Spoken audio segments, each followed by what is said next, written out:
Hello दोस्तों, कैसे हैं आप लोग। आई होप कि आप लोग बहुत ही अच्छे होंगे और अपने अपने एग्जाम की तैयारी बहुत ही अच्छे से कर रहे होंगे। तो दोस्तों, आज की क्लास में हम लोग प्रतिबिंब के बारे में पढ़ने वाले हैं। प्रतिबिंब के बारे में हम लोग जानने वाले हैं, ठीक है। आज हम लोग पढ़ेंगे प्रतिबिंब क्या है एंड प्रतिबिंब कितने प्रकार के होते हैं एंड उसके कुछ इंपॉर्टेंस पॉइंट एंड आभासी प्रतिबिंब और वास्तविक प्रतिबिंब में अंतर, उसके बारे में डेफिनेशन भी हम लोग देखेंगे। तो आज की क्लास थोड़ी सी लंबी होगी पर कोई दिक्कत नहीं है। आज हम प्रतिबिंब के बारे में पूरे डिटेल्स में पढ़ेंगे क्योंकि ये एग्जाम से रिलेटेड है और एग्जाम में पूछे जाते हैं एंड एज अ नॉलेज के लिए भी काफी इंपॉर्टेंट है, ठीक है। तो चलिए बिना समय गवाए आज की क्लास को हम लोग स्टार्ट करते हैं। बस छोटी सी रिक्वेस्ट है कि अभी तक चैनल पर नए हैं तो चैनल को सब्सक्राइब जरूर कर लीजिएगा ताकि हम अगला वीडियो अपलोड करेंगे तो उसका नोटिफिकेशन सबसे पहले आपको मिले। तो चलिए आज की क्लास को स्टार्ट करते हैं, देखते हैं प्रतिबिंब क्या है। देखिए, सबसे पहले हम लोग बात करते हैं प्रतिबिंब की, ठीक है। देखिए, बहुत ही बारीकी से पढ़ेंगे, एकदम कंसेप्ट के साथ पढ़ेंगे, थोड़ा सा भी कंफ्यूजन नहीं छोड़ूंगा, गारंटी देता हूं। बस वीडियो के लास्ट तक बने रहो, तभी आपको कुछ समझ में आएगी। कोई भी वीडियो देखते हैं, कहीं भी क्लास अटेंड करते हो, वीडियो को पूरा देखो यार। जब तक आप वीडियो को पूरा ओपन तरीके से नहीं देखोगे तब तक आपको समझ में नहीं आएगी। स्किप करते रहते, भगाते रहते तो कैसे समझ में आएगी। तो वैसे वीडियो को मत देखा करो, वैसे क्लास करके कोई फायदा नहीं होता है। और मैं जो पढ़ा रहा हूँ पूरा फुल कंसेप्ट एनसीईआरटी के अकॉर्डिंग पढ़ा रहा हूँ। मैं एक एक टॉपिक को उठा के पढ़ा रहा हूँ। मैं आपको ये वीवीआई के चक्कर में नहीं बता रहा हूँ कि ये वीवीआई तो सिर्फ इसे ही पढ़ना है। जो भी किताबें लिखा हुआ है, किताब में लिखा हुआ है, मैं वही चीज पढ़ा रहा हूँ। और जितना किताब में नॉलेज दिया गया सारे नॉलेज के अकॉर्डिंग आपको पढ़ा रहा हूँ ताकि आपको ऑब्जेक्टिव में भी कोई भी प्रॉब्लम ना हो। अब बाय द वे कभी ऑब्जेक्टिव में कुछ पूछा जाए तो आप पढ़े हुए रहेंगे तभी ना लिख पाएंगे, है कि नहीं। तो चलिए सबसे पहले हम लोग देखते हैं प्रतिबिंब क्या है। यहाँ पे बात आ रही प्रतिबिंब। अगर एग्जाम में पूछे प्रतिबिंब क्या है, प्रतिबिंब से आप क्या समझते हैं, प्रतिबिंब किसे कैसे, किसी तरह भी क्वेश्चन है, आपको आंसर यही लिखना है। क्लियर है। चलिए, तो मैंने लिखा है कि जब प्रकाश की किरणें, प्रकाश की लाइट किरणें हम इसे बोलते हैं, प्रकाश का जो रोशनी होता है उसे हम किरणें बोलते हैं, ठीक है।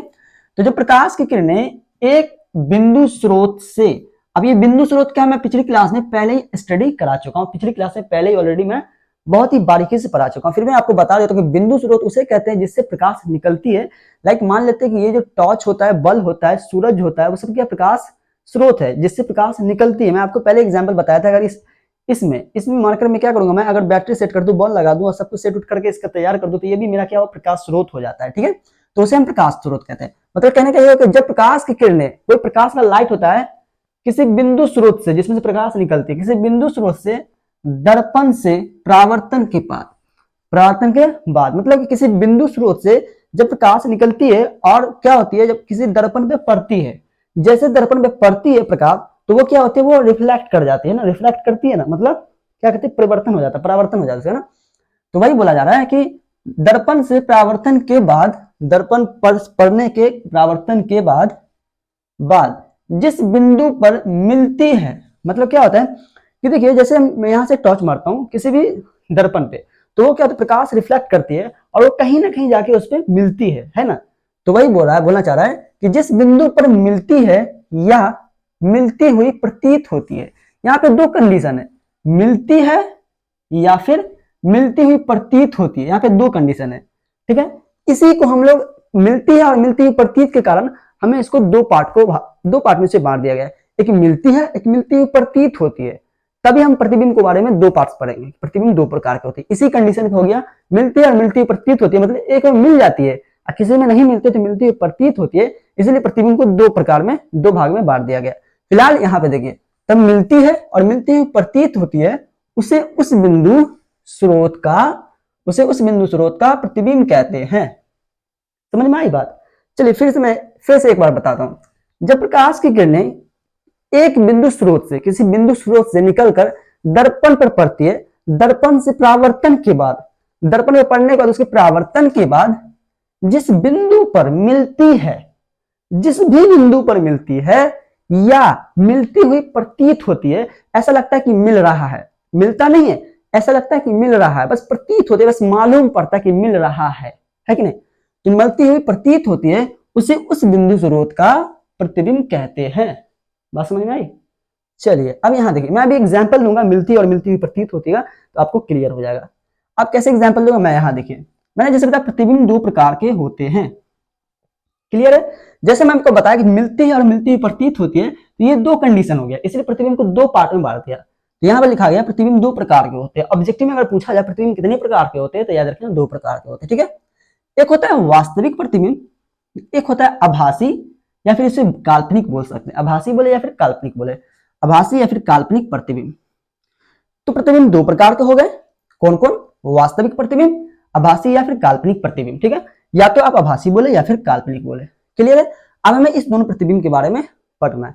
अब यहां देखिए बात, कहता प्रतिबिंब को कैसे पहचानें कि वास्तविक है या काल्पनिक, या फिर आभासी में, आभासी काल्पनिक दोनों सेम है, दोनों में से कोई एक नाम बोल देंगे, तो मैंने काल्पनिक इस्तेमाल किया।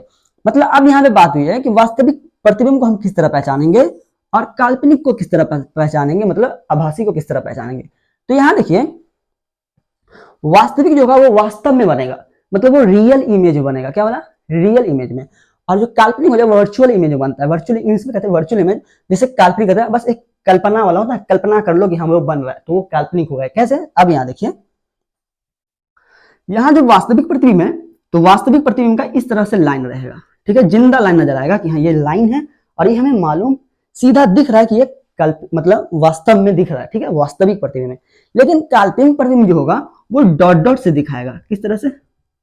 जहां पे भी आपको डॉट डॉट नजर आए, डॉट डॉट चिन्ह से कहीं पे भी किसी भी फिगर में अगर डॉट डॉट इस तरह से पारा हुआ है और कहीं पे कोई लाइन मिल रही है, तो समझ जाना वो क्या है? काल्पनिक है।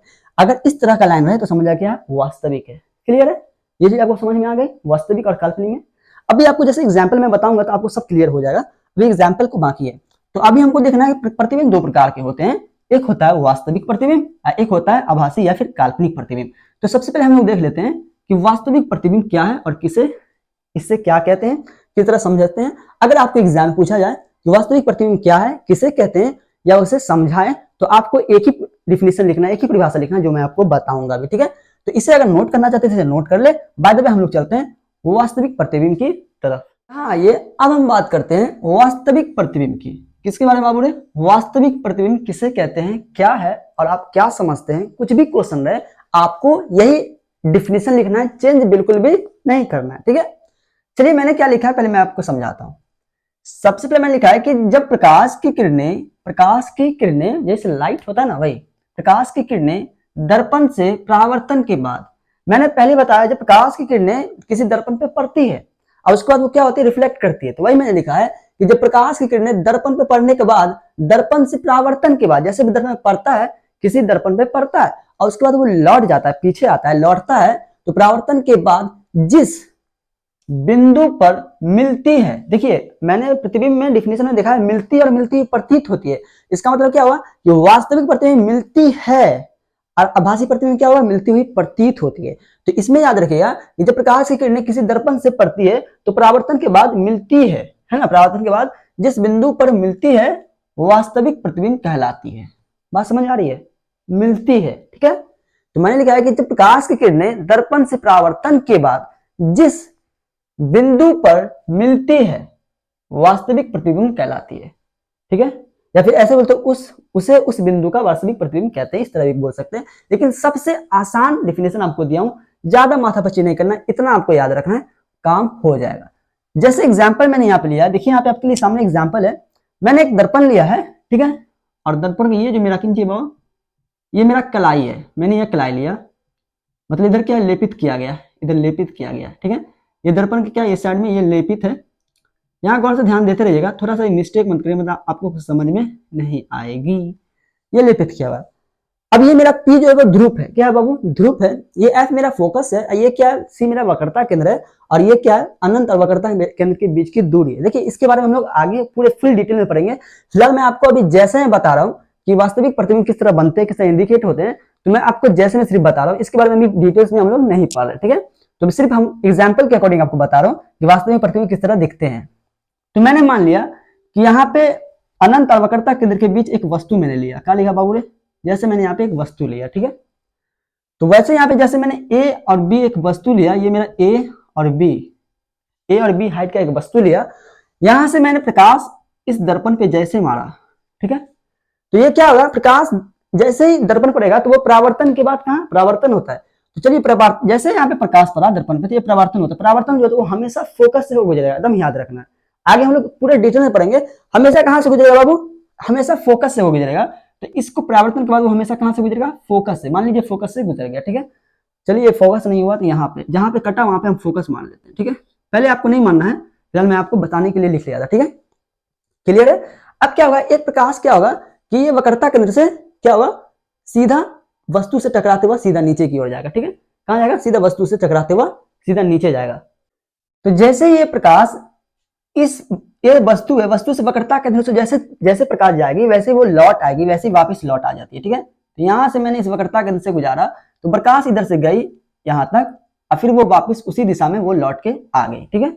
हम आपको आगे पढ़ेंगे इसके बारे में, फिलहाल आपको बस इतना बता रहे कि वास्तविक प्रतिबिंब है। अब यहाँ जो प्रतिबिंब मिला है तो यहाँ पे क्या हुआ, ये मेरा एक नया वस्तु बना है ना, यहाँ पे मिल गया। तो देखिए ये वास्तव में मिला, ये मेरा वास्तविक प्रतिबिंब है। क्या है, वास्तविक प्रतिबिंब, वास्तविक, क्योंकि ये मेरा वास्तव में मिल रहा है। अब ये आभासी प्रतिबिंब तब होता है जब हम डॉट डॉट से दिखाते हैं, लेकिन मेरा वास्तव में जिंदा दिखाई पड़ा कि हाँ ये मिल रहा है कि नहीं। तो ये मेरा वास्तविक प्रतिबिंब। देखिए 3D आपको नहीं दिखा सकते कि मेरे पास उतना फैसिलिटी है नहीं, तो मैं आपको बोर्ड के अकॉर्डिंग बस एक थिंकिंग के अकॉर्डिंग आपको बता रहा हूँ, एक चेन मेन पार करके मैं बता रहा हूँ, ठीक है। तो इस तरीके से जैसे में आप लिख सकते हैं, ठीक है। अब ये जो मेरा एक नया वस्तु बना, तो ये मेरा हो गया ए, ये मेरा हो गया बी, ये हो गया ए डैश, क्या हुआ, ए और बी डैश, ठीक है, ए डैश बी डैश हो सकता है, हाँ ए डैश बी डैश, ठीक है। तो ये मेरा हो गया पूरा फिगर तैयार। अगर आपसे पूछे वास्तविक प्रतिबिंब क्या है तो आप उसका डिफिनेशन लिखेगा और जैसे में ये फिगर आपको बना दीजिएगा, एक नंबर भी नहीं कटेगा। समझ में आ रही है बात। चलिए अब इसके बारे में कुछ यहाँ पे डिफिनेशन मैंने लिखा हूं, इसके बारे में थोड़ा सा स्टार्ट पॉइंट लिखा हूं। मैंने लिखा कि वास्तविक प्रतिबिंब को पर्दे पे प्राप्त किया जा सकता है।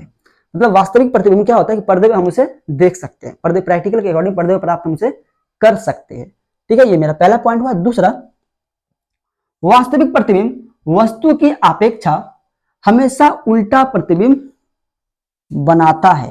इसका मतलब क्या हुआ, अब यहां गौर से ध्यान दीजिए, ये मेरा वस्तु ऊपर था ना, वस्तु मेरा ऊपर की ओर था, लेकिन जैसे मैंने यहाँ पे इस यहां से लाइट मारा तो ये इसका प्रतिबिंब कैसे बना, इसका प्रतिबिंब देखिए उल्टा बना है कि नहीं। ये ऊपर की ओर है, देखा वस्तु कहां बना, ये नीचे की ओर बना ना। इसलिए मैंने यहाँ पे लिखा है कि वास्तविक प्रतिबिंब वस्तु की अपेक्षा हमेशा उल्टा प्रतिबिंब बनाता है। तो याद रखिएगा एक पॉइंट हुआ ऑब्जेक्टिव कि वास्तविक प्रतिबिंब वस्तु की अपेक्षा हमेशा कैसा प्रतिबिंब बनाता है, तो याद रखिएगा उल्टा प्रतिबिंब बनाता है। बात समझ में आई। तो ये था मेरा वास्तविक प्रतिबिंब के बारे में। अगर आप इसे नोट करना चाहते हैं तो इसे नोट कर सकते हैं। वैसे मैं ये जो पॉइंट लिखाया, ये जो पॉइंट बहुत काम का है, मैं आपको लास्ट में बताऊंगा कि ये दोनों पॉइंट मैं क्यों लिखाया हूं, ठीक है। तो इसे नोट करना है तो इसे नोट कर ले। हम लोग चलते हैं अब आभासी या फिर काल्पनिक प्रतिबिंब की ओर। चलिए अब यहां ध्यान दीजिए, ठीक है। अब हम लोग बात कर लेते हैं आभासी या फिर बोल सकते हैं काल्पनिक प्रतिबिंब के बारे में, ठीक है। आभासी और काल्पनिक प्रतिबिंब के बारे में हम लोग डिस्कशन कर लेते हैं। ये भी काफी इंपॉर्टेंस है, दोनों को लिखना जरूरी है। अगर आपसे पूछे कि प्रतिबिंब दो प्रकार के होते हैं, कितने प्रकार के होते हैं, दोनों प्रकार को लिखे डिफिनेशन के साथ, उदाहरण के साथ, तो आपको ये पूरा लिखना पड़ जाएगा, ठीक है। तो इसको पूरा समझना काफी जरूरी है। तो मैंने अभी लिखा है आभासी प्रतिबिंब या फिर काल्पनिक प्रतिबिंब। मैंने लिखा है कि देखिए उसी का सेम उल्टा, परिभाषा सेम रहेगा, बस मैंने आपको बताया वहां पे मिलती है और यहाँ पे मिलती हुई प्रतीत होती है, बस वहां पे खाली थोड़ा सा डिफरेंट करना, उतना ही चेंज करना है, ठीक है। तो जैसे लिखिए मैंने लिखा है कि जब प्रकाश की किरणें सेम टू सेम दर्पण से परावर्तन के बाद, दर्पण पे जैसे प्रकाश पड़ती है तो उसके बाद परावर्तन के बाद जिस बिंदु पर मिलती, उसमें थी है, उसमें क्या था, मिलती है, लेकिन इसमें क्या है, मिलती हुई प्रतीत होती है। उसमें मिलती है, जिंदा दिखाई पड़ता है कि मिलती है, लेकिन इसमें मिलती हुई प्रतीत होती है, सिर्फ मालूम पड़ता है कि ये क्या हो रहा है, मिल रहा है, ठीक है। बस इतना ही अंतर है। उसे हम क्या कहते हैं, काल्पनिक प्रतिबिंब कहलाती है या फिर बोल सकते हैं आभासी प्रतिबिंब कहलाती है। क्लियर है, बस इतना ही अंतर है यहाँ पे, बस ये अंतर हुआ, ये नहीं तो सेम है डिफिनेशन, बस सेम चिपका दो, जहां पे काल्पनिक है वहां पे वास्तविक कर दो। अगर सेम है कि नहीं, सेम टू सेम नजर आ रहा है, खाली ये चेंज करना है, वहां मिलती है और यहाँ पे मिलती हुई प्रतीत होती है या फिर मिलती हुई मालूम पड़ती है, इस तरह भी कह सकते हैं। जैसे फॉर एग्जाम्पल यहाँ पे जैसे मैंने लिखा है, जैसे देखिएगा मैंने क्या लिया, एक दर्पण लिया है, इसको मैंने, इसके बाहर वाला पॉइंट को हम क्या कहते हैं, बड़े कलाई कहते हैं। ले लीजिएगा कलाई, आप इस तरीके से कलाई ले लीजिएगा, ये कलाई है ना, हम ऑलरेडी इसके बारे में डिस्कशन कर चुके हैं। ये मेरा कलाई हो गया। अब मान लेते हैं कि मेरा जो वस्तु है वो वस्तु क्या है, ध्रुव और फोकस के बीच में वस्तु मैंने रखा, ठीक है। मैंने वस्तु कहां रखा, ध्रुव और फोकस के बीच, ये मेरा ए, ये मेरा हुआ बी। क्लियर है। जैसे मैंने वस्तु रखा तो वस्तु से यहां से क्या हुआ, यहां से लाइट गया, और लाइट जाने के बाद ये गया ऊपर लाइट, तो यह क्या करेगा, रिफ्लेक्ट करके वापिस आएगा, तो ये आया वापिस इधर, ये फोकस से हम पहले बताइए कहां से गुजरेगा, फोकस से होकर यहाँ पे ये गुजरेगा, तो ये फोकस से हो गुजरेगा। एक कहां जाएगा, एक वस्तु से वक्रता केंद्र से होते हुआ जाएगा और आएगा, जैसे ही जाएगा वैसे ही आएगा। तो एक जो प्रकाश जाएगी वो वक्रता केंद्र से वस्तु को टकराते हुआ जाएगी, ठीक है। मेरा लाइन नहीं है ठीक, बट यहाँ पे इस पे फिट से इस पॉइंट को मिलाते हुआ यहाँ पे लाना है, ठीक है। जैसे मिल गया। अब यहाँ देखिए इसके यहाँ पे जो साइज थी, ये धीरे धीरे इसकी साइज क्या हो, ये बढ़ रही है, क्या हो रहा है, बढ़ रहा है। तो ये बढ़ इधर तो मिलेगा नहीं, तो हम क्या करेंगे, इधर ट्राई करेंगे, क्या करेंगे, इधर जैसे ट्राई करेंगे तो यहाँ पे क्या होगा, ये मिलती हुई क्या होगा, प्रतीत होगा। यहाँ पे ऐसे जैसे यहाँ पे जगह ये जैसे यहाँ पे आके मिल जाएगी, और जैसे मिलेगी तो यहाँ पे एक आके वस्तु, यहाँ जैसे मिली तो यहाँ पे एक वस्तु मान लीजिए ये वस्तु हुआ, और ये हो गया मेरा ए डैश, ये मेरा हो गया बी डैश। तो एक बात बताइए, यहाँ वस्तु तो मतलब ये जो था प्रतिबिंब इधर मिला नहीं, इधर तो प्रतिबिंब नहीं मिला, तो इधर नहीं मिला तो हम क्या करेंगे, इधर मिलती हुई प्रतीत करा देंगे कि इधर कहीं पे मिल रही है, कहीं पे वस्तु यहाँ इधर कहीं पे मिल रही है। तो इस तरह हम लोग प्रतीत करते हैं। इसके बारे में जो है काफी डिटेल्स में हम लोग डिस्कशन करेंगे अगली क्लास में। बस अभी हम फॉर एग्जाम्पल के अकॉर्डिंग आपको बता रहे कि मिलती हुई प्रतीत होती थी, ये मेरा काल्पनिक प्रतिबिंब हो गया। क्या हुआ बाबू रे, ये मेरा प्रतिबिंब जो हो गया वो काल्पनिक प्रतिबिंब हुआ। क्या हुआ, काल्पनिक प्रतिबिंब, या फिर आभासी प्रतिबिंब बोल सकते हैं। तो चलिए इसी तरह होता है काल्पनिक, जैसे भी हो काल्पनिक प्रतिबिंब हो गया मेरा, ये क्या हो गया, काल्पनिक प्रतिबिंब। और दो पॉइंट यहाँ ध्यान दीजिए, क्लियर है ये चीज, आपको ये चीज ना समझ में आ रही कोई दिक्कत नहीं है, बस मैं आपको फिगर आपको अच्छे से बनाना है। मैं आपको बस ये बताने के लिए कि ये काल्पनिक है। क्या है बाबू, ये काल्पनिक प्रतिबिंब है, बस हमें इतना ही इंडिकेट करना है। अदर कुछ नहीं लिखना है कि ये क्या है, ये क्या, वो क्या है, कुछ भी नहीं लिखना भाई, बस आपको एग्जाम्पल के अकॉर्डिंग आपको बता देना है। क्लियर है। आप चाहे तो इस तरह का एग्जाम्पल भी आप दे सकते हैं। कैसे, यहाँ ध्यान दीजिए, जैसे मैंने यहाँ पे एक प्रतिबिंब लिया, दर्पण लिया, जैसे दर्पण लिया तो यहाँ पे दर्पण पे क्या हुआ, जैसे मान लीजिए यहाँ वस्तु है मेरा और दर्पण इधर खुरुज निकला हुआ, क्या ये मेरा इधर एक कलाई है, जैसे यहाँ से वस्तु इस तरह गया, ठीक है, तो यहाँ पे ये इधर नहीं मिलेगा, तो इधर मिलते हुए क्या प्रतीत होगा, क्या होगा, ये इधर मिलती हुई प्रतीत होगा, और ये इसका जो रियल इमेज इधर बनेगा, क्या किधर बनेगा, इधर। बस है। तो इस तरह भी आपकी मर्जी, बस प्रतीत करवाना है, ठीक है, किसी तरह प्रतीत होना चाहिए, पता चलना चाहिए कि बस मिल नहीं रही है, मिलती प्रतीत हो रही है, ठीक है। तो वो मेरा हो गया काल्पनिक प्रतिबिंब। इसके बारे में काफी डिस्कशन करेंगे अगली क्लास में, जब जो भी प्रतिबिंब काल्पनिक होगा मैं बता दूंगा, याद दिला दूंगा कि वही काल्पनिक प्रतिबिंब ये भी हो गया। बस हमको जैसे से इसके बारे में बताना था। चलिए इस पे डिस्कशन खत्म कीजिए, ये ज्यादा यहाँ पे एग्जाम्पल इंपॉर्टेंट नहीं है। अगर बाय द वे एग्जाम्पल आप इस तरह से जैसे नहीं भी लिखते हैं तो उतना कोई लोचा लपाचा नहीं है। आप एग्जाम में अगर इस जैसे को नहीं भी लिखते, फिगर नहीं भी बनाते हैं, तो आपको कोई दिक्कत नहीं है, एग्जाम में एक नंबर भी नहीं काटेगा। बस मैं आपको बताने के लिए ये चीज आपको बताया हूं। अगर आप इसको एग्जाम में नहीं भी लिखिएगा तो कोई दिक्कत नहीं, मिटा दो इसको, इसे नहीं लिखिएगा, ठीक है, इसे नहीं बनाना एग्जाम में, टाइम वेस्ट नहीं करना। बस आपको जैसे तरह इसे डिफिनेशन लिखना और इसका 2 स्टार यहाँ पे लिख देना, ठीक है। अब यहाँ देखिए स्टार क्या है, मैंने लिखा है कि काल्पनिक प्रतिबिंब को पर्दे पर प्राप्त नहीं किया जा सकता है। अब जाहिर सी बात है ना, किसी भी क्या कहते हैं कि किसी भी साया जो होता है, लाइक मान लो कि किसी जैसे तो लोता बोलता भूत प्रेत वगैरह वगैरह, उसको सिर्फ थिंकिंग है ना कि हाँ वो होता है, बस एक काल्पनिक है ना, बस सोचा गया चीज है कि नहीं, सोच लिया, तो किसी चीज को उसको पर्दे पे ला सकते हो, नहीं ना ला सकते हो। वैसे काल्पनिक प्रतिबिंब को हम पर्दे पे नहीं दिखा सकते, ये संभव ही नहीं है, पॉसिबल है ही नहीं। तो इस तरह कह सकते हैं। दूसरी पॉइंट मैंने लिखा है, काल्पनिक प्रतिबिंब वस्तु की अपेक्षा हमेशा सीधा होता है। अब ये क्या हुआ, उसमें क्या था कि वस्तु की अपेक्षा हमेशा उल्टा होता है, लेकिन इसमें सीधा होता है। कैसे सीधा होता है, वस्तु से बड़ा होता है। तो यहाँ देखिए, जैसे ये मेरा वस्तु था, जैसे यह वस्तु था, तो ये मेरा वस्तु ये रहा, तो प्रतिबिंब इधर थोड़ी ना बना, नीचे नहीं बना, इसके नीचे नहीं बना, इसके ऊपर ही बना, इसके सीमंते बना, ऊपर ही बना ना। तो इसलिए मैंने लिखा है कि काल्पनिक प्रतिबिंब वस्तु से हमेशा सीधा बनता है, ठीक है, उसी की अपेक्षा बनता है, उसी की तरह बनता है, जैसा ऊपर रहेगा ऊपर ही बनता है, ठीक है, नीचे रहेगा तो नीचे बनता है। ये काल्पनिक प्रतिबिंब का खासियत है। क्लियर है। तो ये हो गया मेरा वास्तविक प्रतिबिंब, काल्पनिक प्रतिबिंब हो गया। प्रतिबिंब किसे कहते हैं वो देख लिए, और प्रतिबिंब कितने प्रकार के तो वो भी देख लिए। प्रतिबिंब के प्रकार 2 प्रकार के होते हैं, उसका डिफिनेशन भी देख लिए, सारा चीज को डिस्कशन कर लिए। बस अब एक लास्ट पॉइंट बाकी है, कि क्या पॉइंट बाकी है, मैं इसे मिटा रहा हूं। अगर आप इसे नोट करना चाहते हैं तो स्टॉप करिए वीडियो को। चलिए आप नोट कर लिए होंगे, आई होप स्टॉप करके वीडियो को नोट कर ले होंगे। अब इसको मैं मिटाता हूं। अब मैं एक क्वेश्चन आपके लिए तैयार करता हूं। कौन क्वेश्चन है, यहां ध्यान दीजिएगा, ये क्वेश्चन काफी इंपॉर्टेंट है, आपको जरूर बनानी है। मैंने लिखा है कि वास्तविक एवं काल्पनिक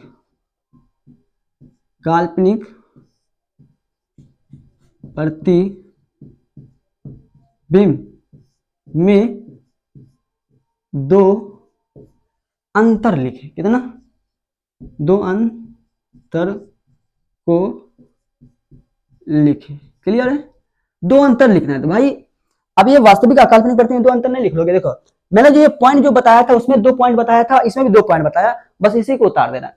अब यहाँ पे वास्तविक प्रतिबिंब क्या बोलना है कि वास्तविक प्रतिबिंब को पर्दे पे हम लोग दिखा सकते हैं, लेकिन काल्पनिक प्रतिबिंब को हमको क्या करेंगे? पर्दे पे नहीं दिखा सकते हैं। वास्तविक प्रतिबिंब में वस्तु की अपेक्षा हमेशा उल्टा प्रतिबिंब बनता है, लेकिन काल्पनिक प्रतिबिंब में वस्तु की अपेक्षा हमेशा सीधा प्रतिबिंब बनता है। ये हो गया मेरा अंतर। ठीक है, तो प्रतिबिंब हुआ एंड प्रतिबिंब के प्रकार हुए, दोनों प्रकार का डिफिनेशन हुआ और उसके अंतर भी हो गए। वास्तविक और काल्पनिक प्रतिबिंब का अंतर भी हो गया। तो आज की क्लास में हमें इतना ही स्टडी करना था। आई होप कि ये चीज आपको अच्छे से समझ में आ गई होगी। तो आशा करता हूं कि ये चीज समझ में आ गई हो तो एग्जाम में आप आराम से अब इसे लिख सकते हैं। ठीक है, तो आज की क्लास में इतना ही देन दूंगा, फिर मिलूंगा हम लोग अगले नया टॉपिक के साथ नया क्लास में। ठीक है, तो आज के लिए इतना ही, फिर मिलते हैं हम लोग अगले क्लास में। अभी तक चैनल पे नए हैं तो चैनल को सब्सक्राइब करते बिना मत जाओगे यार।